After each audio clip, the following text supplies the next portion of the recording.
Assalamualaikum warahmatullahi wabarakatuh. Selamat pagi Ibu dan Bapak sekalian.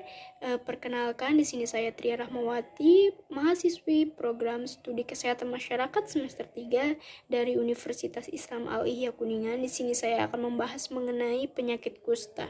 Apa sih penyakit kusta itu ya? Penyakit kusta ini adalah sebuah menginfeksi. Menginfeksinya itu apa aja? Kayak mempengaruhi kayak sistem saraf dan juga kulit, hidung ataupun mata gitu. Nah, dan penyakit kusta ini disebabkan oleh apa gitu? Penyakit kusta ini disebabkan oleh bakteri. Bakterinya namanya apa? Nama bakterinya yaitu Mycobacterium leprae. Dan di sini ada ya contohnya kayak penyakit kusta ini seperti apa, seperti di gambar-gambar ini, di mana ia menyerang sistem kulit yang kayak itu ada bercak merah, ada juga yang mempengaruhi saraf, di mana itu bisa mengganggu saraf. Pokoknya kayak ngeganggu saraf aja, menginfeksi saraf, sehingga nantinya itu harus ada pengobatannya jika sudah terkena saraf begini gitu. Di sini ada juga pembahasan mengenai klasifikasi kusta, di mana klasifikasi kusta atau jenis kusta ini terdiri dari 5 macam. Yang pertama itu ada tipe TT, yang kedua ada tipe BT, yang ketiga ada tipe BB, yang keempat tipe BL, yang kelima tipe LL. Yang pertama itu tipe TT atau tuberculoid polar, di mana bentuk kustanya ini masih stabil. Kusta tuberculoid jenis ini ditandai dengan bentuk lesi. Lesi itu kayak kalau misalkan dia tanyakan kayak maksud saya lesi itu apa sih?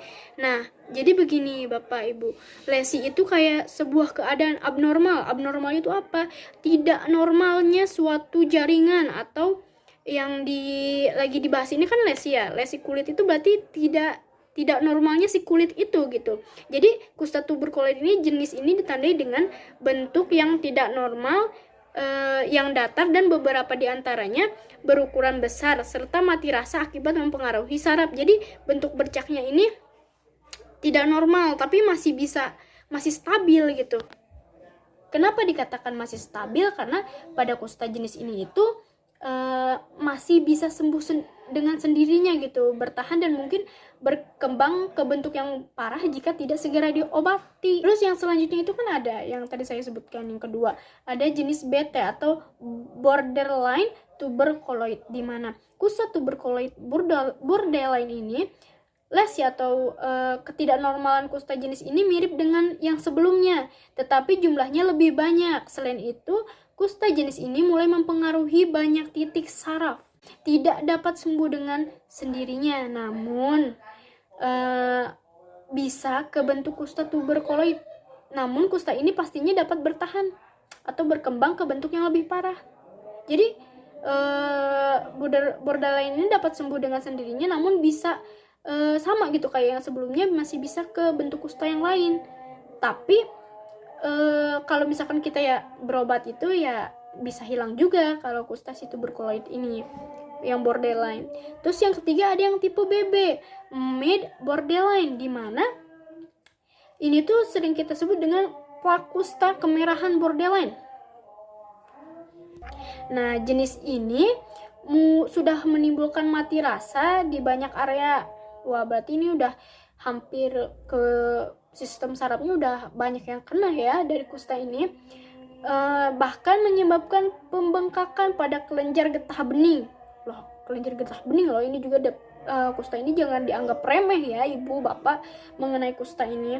Terus ada kusta jenis ini itu dapat mereda menjadi tipe tuberculosis borderline atau berkembang menjadi tipe yang lebih serius. Berarti kusta ini bisa juga sama kayak sebelumnya, bisa juga hilang, tapi juga bisa berkembang lagi ke tahap kusta yang selanjutnya yang lebih parah. Terus yang selanjutnya itu adalah tipe BL atau borderline lepromatous, atau yang mungkin kusta lepromatosa borderline Ibu.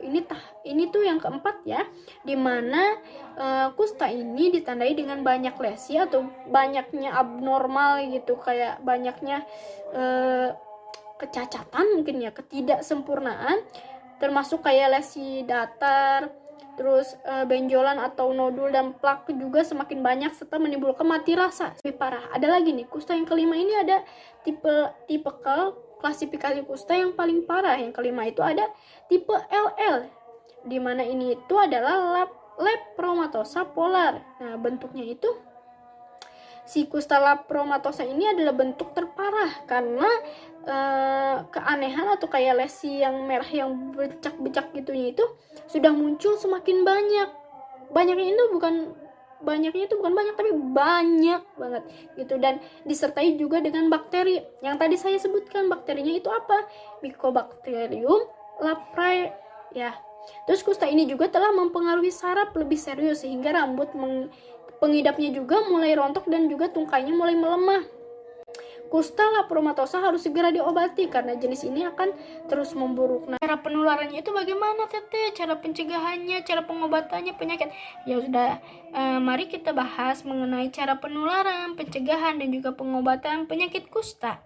Penularannya itu bagaimana? Kalau misalkan disederhanakan seperti yang pertamanya itu ada manusia, maksud saya seorang yang terinfeksi penyakit kusta, telah diagnosa penyakit kusta, positif nih dia penyakit kusta ya. Terus ketika itu di saat itu dia itu mungkin sedang berkomunikasi dan terjadilah kayak, kan kalau misalkan kita ngomong ada droplet yang kayak agak keluar gitu ya. Droplet itu maksudnya kayak air atau air liur udara gitu.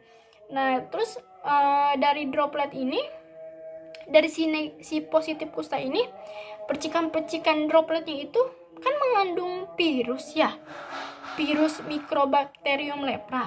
Nah, dari virus Bacterium lepra ini pasti akan menular ke orang yang sedang berkomunikasi dengan si orang yang positif kusta ini gitu.